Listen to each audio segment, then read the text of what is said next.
Aduh. Dah stop. Through the wastelands, through the highways, and on we'll go.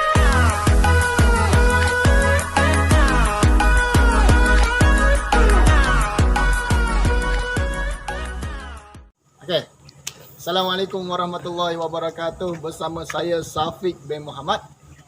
Welcome back to my channel, Squad King Cobra Channel. Okay. Video saya pada kali ini saya rasa terpanggil untuk buat video. Sebab apa? Sebab ada video yang tular pada 3-4 hari lepas, seorang lelaki dibelit ular sawa di bahagian leher dan lelaki tersebut mengalami sesak nafas. Okey, bahaya ke tak bahaya ular sawa ni? Dengan belitan dia boleh membawa kepada kematian.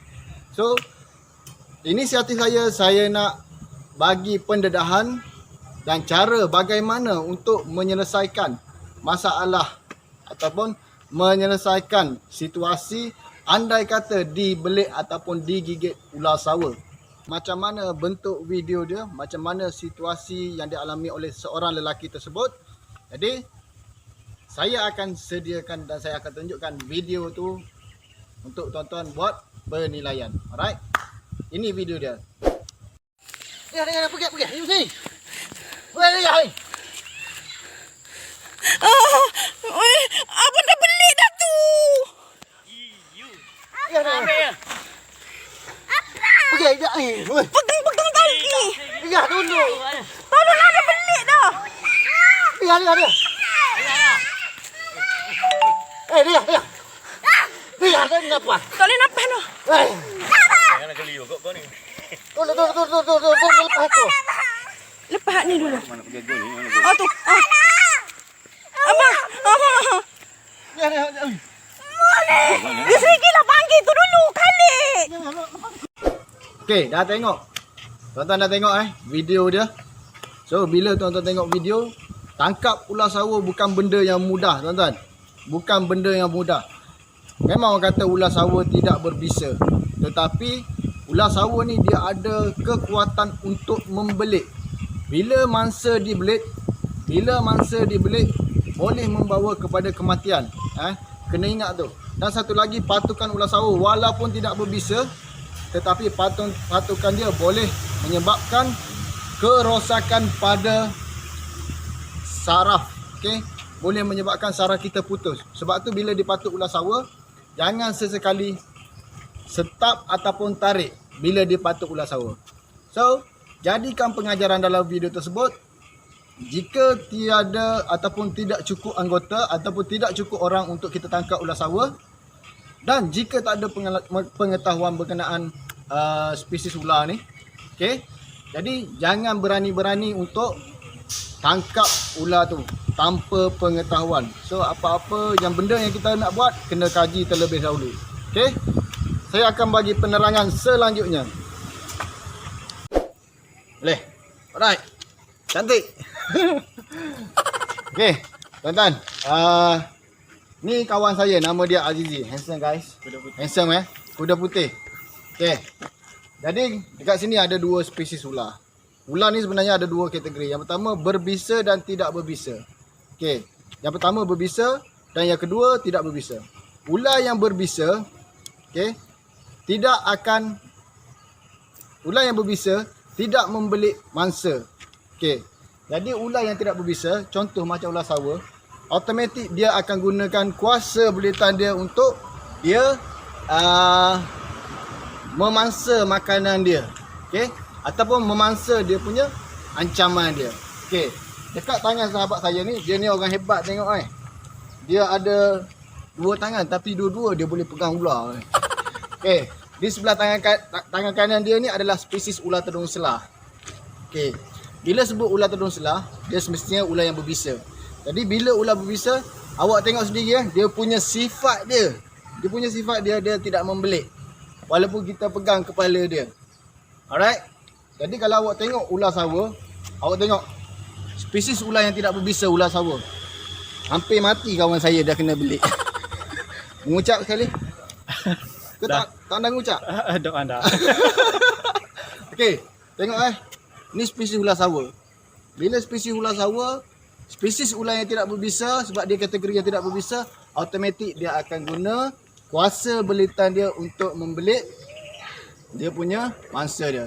Jadi bila awak semua nak tangkap ular, contoh ular sawa lah. Kalau tak cukup, orang jangan nak tangkap. Sebab apa? Dia akan membelit. Tengok, bahagian leher pun dah kena belit. Tengok, bahaya ke tak bahaya? Bahaya Okey, itu berkenaan sifat-sifat ular. Okey, sifat-sifat ular. So, nanti saya akan tunjuk macam mana bising apa. So, saya akan tunjuk macam mana cara kita nak buang gigitan ular dan macam mana kita nak buang dia punya belitan ular. Okey, itu konten dalam video yang itu adalah konten yang akan dimasukkan dalam video. Sorry lah, saya gagap sikit. Okey. So, sambungan dia ada. Sekejap.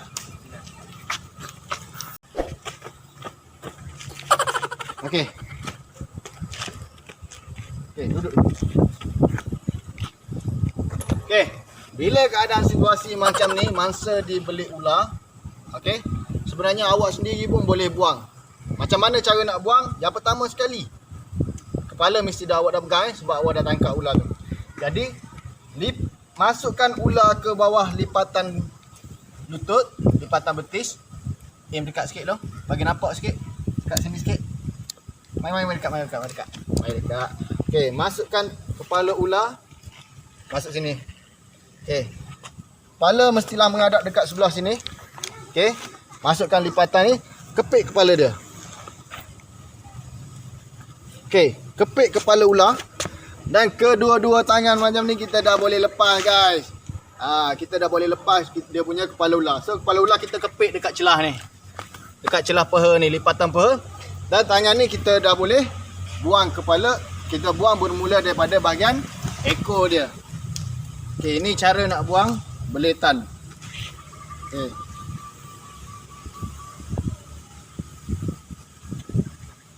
Okey.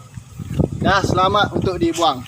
Jadi, bila dah keadaan macam ni, kita akan minta bantuan lah dengan siapa-siapa yang ada untuk bantu kita pegang bahagian ekor. Sebab apa bahagian ekor kena pegang? Sebab bila kita pegang bahagian ekor, dia tak ada potensi untuk membelit buat kali kedua. Jelas? Jelas Alright. Patut kan? Okay, andai kata digigit ular sawa, bila mampu hang motor tu.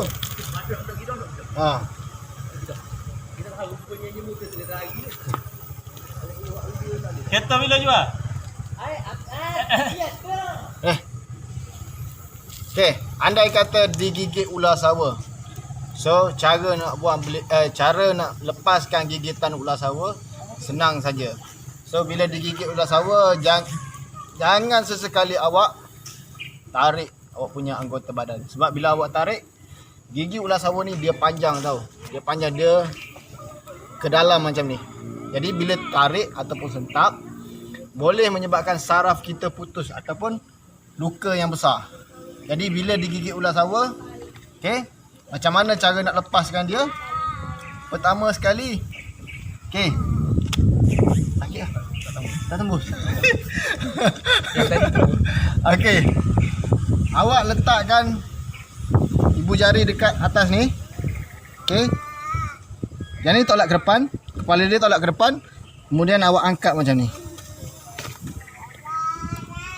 Nampak Sebab apa boleh angkat macam ni? Sebab dekat bahagian atas tu, bahagian atas dia punya gusi dia, bahagian atas dia tak bersambung. Jadi dia tak ada gigi duduk di bahagian hadapan sebelah atas. Jadi kita boleh tolak naik macam ni. Okey. Jelas? Beres bos. You don't know item bos. Semua tak tahu lagi. Oh, cek. Okey. Oi, kan. Okey.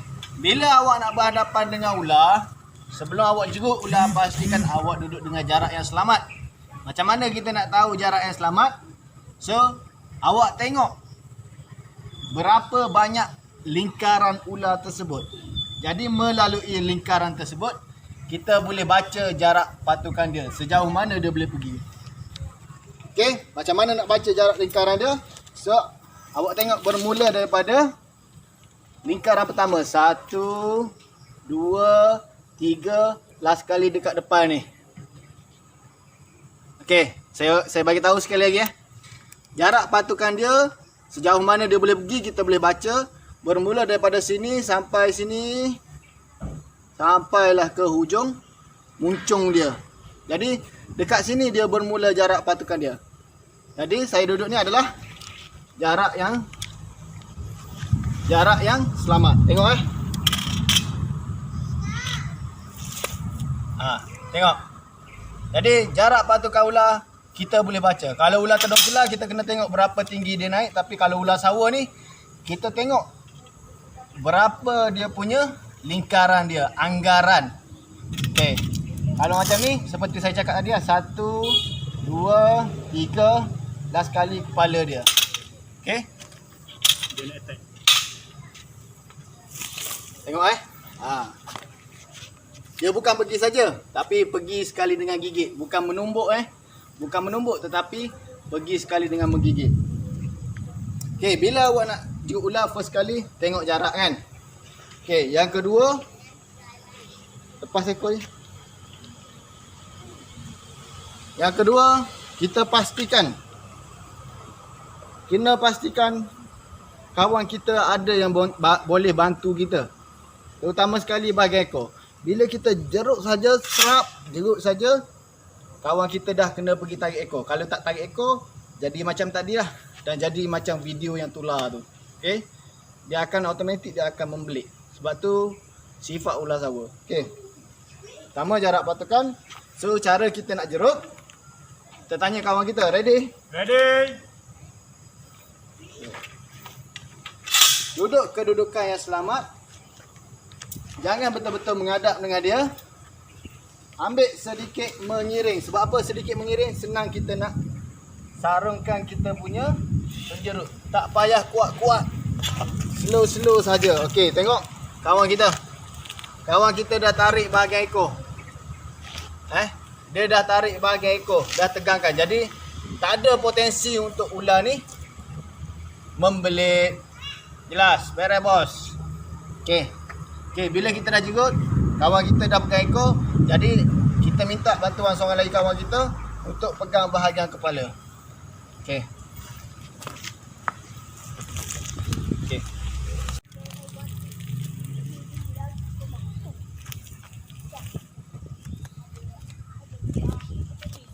Okey.